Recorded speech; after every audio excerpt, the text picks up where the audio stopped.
Guys good morning. ഇന്ന് നമ്മുടെ അനഘയുടെ കോമ്പറ്റീഷനാണ് കേട്ടോ.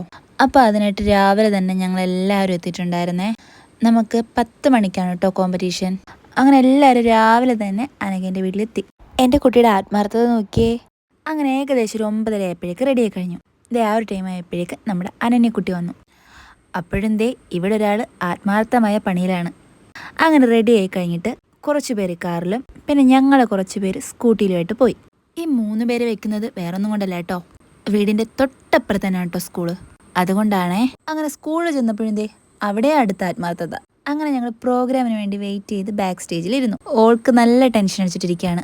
ആ ടൈമിൽ ഒരുത്തി ഇവിടെ നിന്ന് മോട്ടിവേറ്റ് ചെയ്തുകൊണ്ടിരിക്കുന്നു.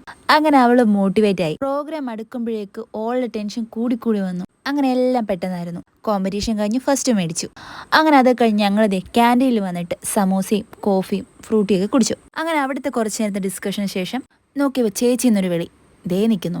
ചേച്ചി എൻ്റെതേ ഇങ്ങനൊരു ഫോട്ടോ എടുത്തരുമോ? അങ്ങനെ അതെല്ലാം കഴിഞ്ഞിട്ട് ഞങ്ങൾ വീണ്ടും അവിടുന്ന് വീട്ടിലേക്ക് തിരിച്ചു. വീട്ടിൽ വരേണ്ട വഴിയൊക്കെ കോമഡി ആയിരുന്നു കേട്ടോ. അങ്ങനെ ഞങ്ങൾ വീട്ടിലെത്തിയിട്ട് ഓളുടെ മേക്കപ്പും ഡ്രസ്സും എല്ലാം അയച്ചു കൊടുത്തു. എന്നിട്ട് കുറേ നേരത്തെ വിശേഷങ്ങൾക്ക് ശേഷം ഫുഡ് കഴിക്കാൻ തീരുമാനിച്ചു. അപ്പോൾ അന്നത്തെ സ്പെഷ്യൽ മന്തി ആയിരുന്നു കേട്ടോ. അങ്ങനെ ഞങ്ങളെല്ലാവരും മന്തിയൊക്കെ കഴിച്ച് കഴിയാറായപ്പോഴേക്ക് ഓൾ കുളിച്ചിട്ട് വന്നു. അങ്ങനെ ഞങ്ങൾ ഫുഡൊക്കെ കഴിച്ചിട്ട് അടുത്ത ലക്ഷ്യം RP മാളിലേക്ക്. അങ്ങനെ ഞങ്ങളെല്ലാവരും കൂടെ ഓട്ടോയിൽ കയറി നേരെ പോയത് RP മാളിലേക്ക്. ഞങ്ങളുടെ ഫസ്റ്റ് ഡേ ഔട്ടാണ് കേട്ടോ ഈ RP മാളിലേക്ക്. ഒരുപാട് ചിരിക്കാനുണ്ടായിരുന്നു. അത്രയും എൻജോയ് ചെയ്ത മൊമെൻറ്റ്സ് ആയിരുന്നു. മാളിൽ കയറിയത് ഓർമ്മയുണ്ട്. പിന്നെ എല്ലാവരും പരക്കം പാച്ചിലായിരുന്നു. അങ്ങോട്ടോടുന്നു ഇങ്ങോട്ടോടുന്നു, അത് മേടിക്കുന്നു ഇത് മേടിക്കുന്നു. അങ്ങനെ ഫസ്റ്റ് പോയി ഇവളുമാർ പോയി നേരെ ലക്ഷ്യം വെച്ചത് ക്യാൻഡീസിലേക്കായിരുന്നു.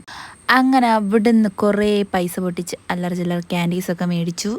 അങ്ങനെ ഞങ്ങൾ അതിനെയും കുറ്റം പറഞ്ഞിട്ട് അതിൻ്റെ ഓരോ ഫ്ലേവറും കഴിച്ച് പിന്നെ ലക്ഷ്യം എന്തെങ്കിലും ഹെവി ആയിട്ട് കൂടെ കഴിക്കണമെന്നായിരുന്നു.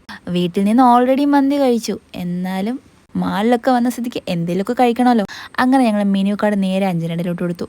അങ്ങനെ ഞങ്ങൾ മോമോസും ലൈമും ലോഡഡ് ഫ്രൈസും ഒക്കെ മേടിച്ചു. അങ്ങനെ അവിടെ ഇരുന്ന് വരുന്നവരെയും പോകുന്നവരെയൊക്കെ ട്രോളി അതും കഴിച്ച്. അതൊക്കെ കഴിഞ്ഞപ്പോൾ ഒരു ഐസ്ക്രീം കൂടെ കഴിക്കണമെന്നുണ്ടായിരുന്നേ. എന്താണെന്നറിയത്തില്ല ഗൈസ്, അന്ന് നല്ല വിശപ്പായിരുന്നു എല്ലാവർക്കും. അങ്ങനെ ഞങ്ങൾ 2 പേര് കുറച്ച് ലോഡഡ് ഫ്രൈസൊക്കെ കഴിച്ചിട്ട് നേരെ താഴെ മക്ഡൊണാൾഡ്സിലേക്ക് പോയി. കാരണം ഞങ്ങൾക്ക് ഇത് കഴിഞ്ഞൊരു ക്ലാസ് ഉണ്ടായിരുന്നു. അപ്പോൾ ടൈം മാനേജ് ചെയ്യാനായിട്ട് ഞങ്ങൾ നേരത്തെ പോയി ഓർഡർ ചെയ്തു. ടൈം കുറവാണെങ്കിലും ഉള്ള ടൈം ഞങ്ങൾ അടിപൊളിയായിട്ട് എൻജോയ് ചെയ്തു. ഈ പിള്ളേരെയും കൂട്ടി വന്ന ടൈം പോണ പോക്കറിയത്തില്ല. അങ്ങനെ കുറച്ച് നേരത്തെ വെയിറ്റിങ്ങിന് ശേഷം ഞങ്ങളുടെ ഐസ്ക്രീം കിട്ടി. അങ്ങനെ ഐസ്ക്രീം മേടിച്ച് എല്ലാവരും ഷെയർ ചെയ്ത് കഴിച്ചിട്ട് നേരെ ഡാൻസ് ക്ലാസ്സിലേക്ക് പോയി. സെയിം ഞങ്ങൾ ഹോട്ടലിൽ തന്നെ ആയിരുന്നു കേട്ടോ പോയത്.